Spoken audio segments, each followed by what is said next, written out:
This channel does not promote any violent, harmful, or illegal activities. All content provided by this channel is meant for an educational purpose only. হিংসার আগুনে পুড়ে খাক হয়ে গেছে মুর্শিদাবাদের কয়েকটা অঞ্চলের জীবন। কেমন আছেন ধুলিয়ানবাসী? খোঁজ করতে পথে নেমেছিল TV9 বাংলা। কি ছবি ধরা পড়েছে আমাদের ক্যামেরায় দেখুন। UEM Jaipur is a perfect target for prospective students aspiring for good jobs, good education with future-ready skills. খা খা গঙ্গার পার, কিন্তু এমনটা তো হওয়ার কথা ছিল না। অন্যান্যবার বছরের প্রথম দিনটায় এই ঘাটগুলোতে দাঁড়ানোর জায়গা পাওয়া যায় না। ধুলিয়ান শহরের রীতি ব্যবসায়ীরা তাদের পরিবারের লোকজন নিয়ে সকালে গঙ্গা স্নান করেন, তারপর স্থানীয় কালী মন্দিরে গিয়ে মায়ের কাছে পুজো দিয়ে দোকান খোলেন। কিন্তু এবার কেউ আসেননি গঙ্গা স্নানে। লোকের এখন দরকার হচ্ছে খাওয়ারের সংস্থান। মানুষের চোখে মুখে আছে যেটা যে হচ্ছে সেটা শ্মশানের শান্তি।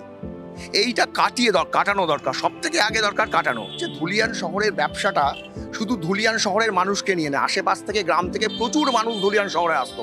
এখন তো ধুলিয়ান শহরে আসতে সাহস পাবে না তারা। কয়েক কদম এগিয়ে মন্দির চত্বর, মা তার ভক্তদের অপেক্ষায়, কিন্তু মন্দির ফাঁকা। কেউ হাল খাতা নিয়ে পুজো দিতে আসেননি, মায়ের চোখেও শূন্যতা। উৎসাহ উদ্দীপনা সবটাই মানুষের নষ্ট হয়ে গেছে। প্রতি বছরে একটা মোটামুটি ভালো ভিড় থাকে। পয়লা বৈশাখের একটা নববর্ষের একটা নতুন জামা কাপড় পরা মানুষের যে বাঙালিদের যে বাঙালিয়ানা, সেটা তো দেখতেই পাচ্ছেন কিচ্ছু নেই। খুবই খারাপ লাগছে।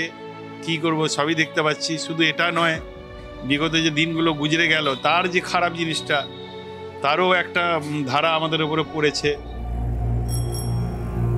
মন্দিরে পুজো দিয়ে দোকান খোলেন ব্যবসায়ীরা। ফাঁকা মন্দিরের মতো বাজারও ফাঁকা। অধিকাংশ দোকানের শাটার খোলেনি, তালা খোলার সাহস নেই। তার মধ্যেই কেউ কেউ দরজা ফাঁকা করে দোকান খুলেছেন। যদি একটু বেচা কেনা হয়, সংসার চালাতে হবে তো, কিন্তু দোকানে আসবে কে? ভয় ভয় লাগছে এখনো। হ্যাঁ, ওই জন্য শাটার খুলতে পারিনি, একটু শুধু মালটা টাঙাতে পারিনি। ওই জন্য একটু এরকম রেখেছি যাতে একটু হলে আবার নামিয়ে দেবো শাটার। নতুন বছর মানে মিষ্টি মুখের রীতি। বাংলার অন্যতম প্রাচীন শহর ধুলিয়ানে দু একটা মিষ্টির দোকান খুলেছে বটে, কিন্তু ক্রেতা নেই। মিষ্টি খেয়ে নতুন বছর শুরু করার সাহসটা যে এখনো আসছে না। ভয়ের ছাপটা চোখ মুখ থেকে কাটছে না। নববর্ষ আনন্দ বলে আমাদের কিছুই নাই। আমাদের মনের মধ্যে এখনো আতঙ্কতা আছে। রাত্রে আমরা ঘুমাতে পারছি না, এমন অবস্থা। পুলিশ ফোর্স থাকতে হতো না, রাত্রে জেগে থাকতে হচ্ছে। প্রয়োজন পড়লে আপনার দরকার বলে যে এইরকম মনে হচ্ছে যে আপনার বাড়ি ঘর ছাড়তে হবে। না না না, কোনো নববর্ষ নাই আমাদের নববর্ষ আছে কিনা আমরা কিছু বুঝতেই পারছি না।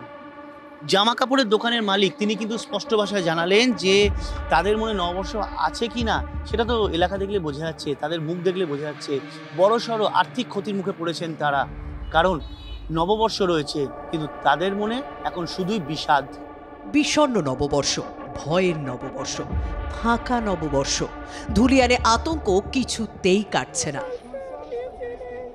সুদিন ফেরার অপেক্ষায় সবাই। ক্যামেরায় অর্ঘ্য চট্টোপাধ্যায়ের সঙ্গে সায়ন্ত ভট্টাচার্য, TV9 বাংলা, শামশেরগঞ্জ। মুর্শিদাবাদে আসছে NHRC টিম।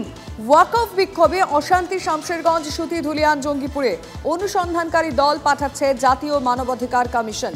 পুলিশের নিষ্ক্রিয়তার অভিযোগ খতিয়ে দেখবে NHRCর অনুসন্ধানকারী দল। বিভিন্ন গ্রামে তারা ঘুরে হিংসায় ক্ষতিগ্রস্তদের অভিযোগ নথিভুক্ত করবে।